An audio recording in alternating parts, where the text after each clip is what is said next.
สบายดีทุกคนเดี๋ยววันนี้น้อยจะพามารีวิวที่พักอยู่ที่ภูพาม่าน The Lock View Point ซึ่งคืนนี้เป็นคืนที่2แล้วที่ว่าน้อยมาพักอยู่นี่แต่ว่าคืนนี้นะแม่นน้อยจะเปลี่ยนมาพักอยู่ที่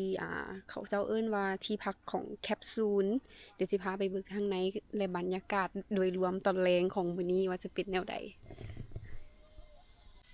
นี่อันนี้มันจะเป็นห้องพักของน้อยเอง จะได้อยู่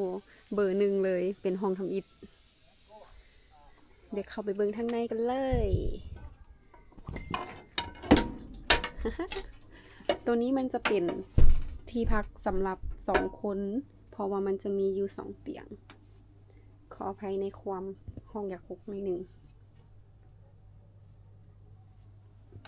เพิ่นมี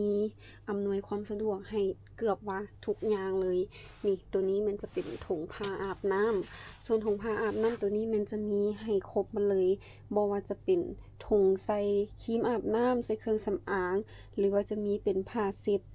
จะให้อยู่ถุงนึงนี่จะให้อยู่2 ผืนแพ็กเกจของเพิ่นงามนะคะแล้วก็มีคันโฮมให้นำแท้เดนเดี๋ยวพาไปเบิ่งข้างนอกนี่แล้วเพิ่นก็จะมีตั้งแคมปิ้งให้นางออ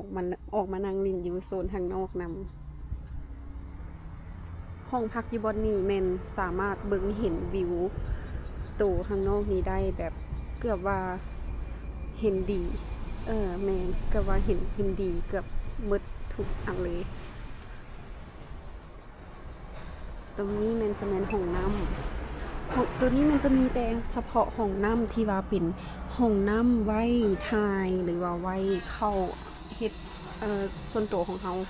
แต่ว่าตัวนี้มันจะเพิ่นจะเป็นระบบไฟฟ้าให้เนาะ